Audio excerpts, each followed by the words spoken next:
유럽은 지금 폭풍 전야입니다. 코로나 상승은 이미 지난 몇 주부터 시작이 되었습니다만 이번 주를 기점으로 코로나와 그로 인해 다가올 경제 피해를 바라보는 시선이 확실히 달라지고 있습니다.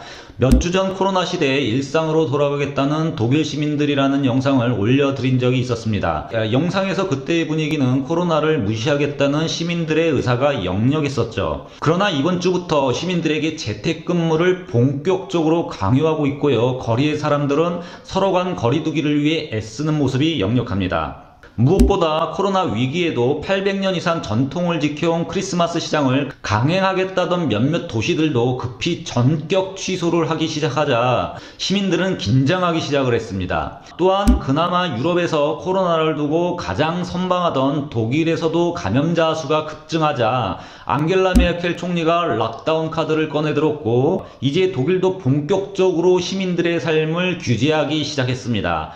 코로나 감염자가 급증한 건 지난 몇 주 전부터인데요. 갑자기 분위기가 왜 이렇게 바뀐 것일까요?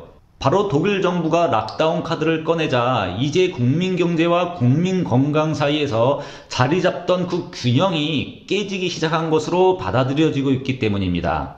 다시 등장한 코로나의 위협을 이제 인정하자는 분위기가 역력해지면서 사회 전체가 국민 건강을 선택하고 있고 이에 따라 경제적 피해를 감내해야 하는 상황에 몰리기 시작했습니다. 같은 시기 유럽 및 전 세계 증시도 연일 하락폭을 기우고 있습니다. 10월 28일 저녁 5시 58분이고요. 지금 다우지수는 마이너스 3% 하락폭을 키우고 있습니다. 코로나 사태의 위험을 알리는 경고등이 이제는 경고를 넘어 예상보다 더 큰 위기로 다가오고 있는 것입니다. 저는 독일어 신문으로 세상의 모든 지식을 전하는 독일어 신문을 읽어준 남자 독신남입니다. 예전 작센아널트주 재무장관이었던 칼 하인츠는 이번 주 독일의 유력 주간지 디자이트에 실은 칼럼에서 경제가 수렁에 빠지고 있다고 경고하고 나섰습니다. 그는 락다운으로 인해 경제적 피해가 이제 한계를 넘어서고 있다는 주장을 하고 있는 거죠. 또한 독일 최대 시가총액을 자랑하는 SAP의 주가 급락을 예로 들면서 코로나 시대의 수혜주로 탄탄한 주가 상승을 보였던 플랫폼 기업들도 지금 현재 시장의 상황이 얼마나 불안한지를 보여주고 있다고 지적을 합니다.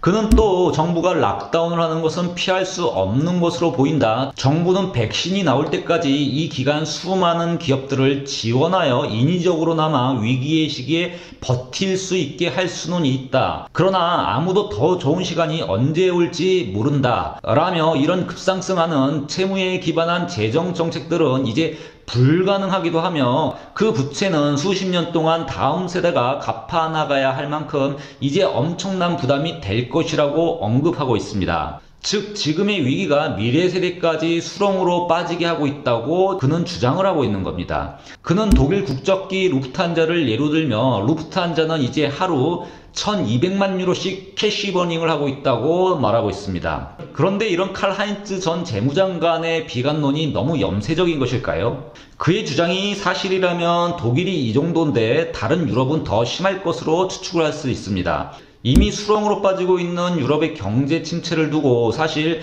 여름부터 경고의 메시지가 여러 언론사들을 통해 나왔었습니다. 독일 방송사 RTL은 지난 7월 기사를 통해서 경기 침체는 예상했던 것보다 더 크다라는 기사를 내보냈었습니다. 그러나 지난 여름까지 이런 기사에 주목하는 사람들은 별로 없었습니다. 거리는 다시 활기가 넘치기 시작했고 주식시장은 상승장에서 꺾이지 않고 더 올라가겠다는 신호를 계속 투자자들에게 보냈었죠. 하지만 방송의 내용이 점차 현실화되어 가고 있습니다. 당시 방송은 독일에서만 500만의 실업자가 양산될 것이라고 경고를 했으며 유로화 사용 지역에서는 마이너스 8.3% 성장을 했다고 전합니다.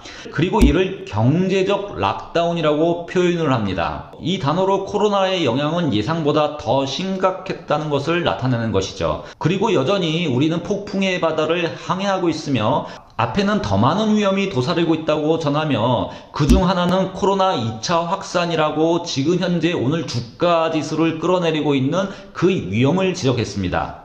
문제는 1차 확산의 피해가 예상보다 컸다는 것인데요. 방송은 유로 사용지역 마이너스 7.7%, 유럽연합 마이너스 7.4%를 5월에 예상을 했었는데요. 앞에서 언급해드린 것처럼 실제 여름에 나온 통계는 마이너스 8.3%였습니다. 그러면 2차 확산으로 나올 경제적 피해는 어느 정도가 될까요? 예전 스페인 독감 사태로 보면 2차 확산은 그 기간이 훨씬 더 길었고 감염자도 1차에 비해 더욱더 컸었습니다. 그리고 지금 전 세계는 이제 2차 확산 시작점에 서 있죠. 아직 10월입니다. 겨울은 시작도 되지 않았습니다. 그리고 여름에 많은 전문가들이 했던 경제 회복 예상, 2021년 V자 회복이 아닌 완만한 회복을 예상했습니다. 나이키 모양의 그래프를 그린다는 것이죠. 그러나 당시 이 경제 회복 예상은 코로나 2차 감염 확산이 반영이 되지 않았던 것인데요.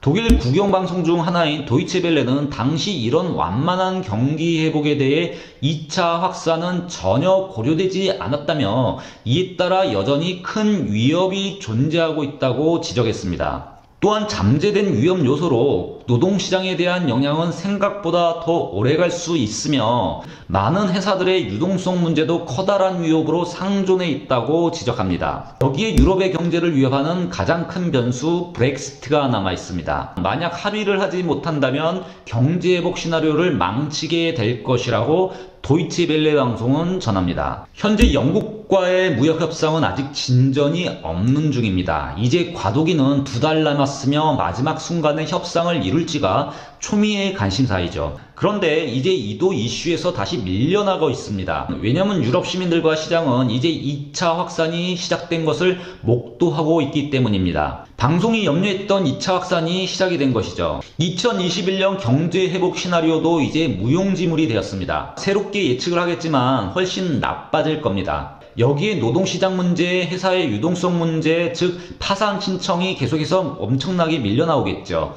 이런 문제도 더욱 강화될 것으로 보입니다. 대출 조건을 완화해 지금까지 했던 것처럼 파산을 막을 수는 있겠죠.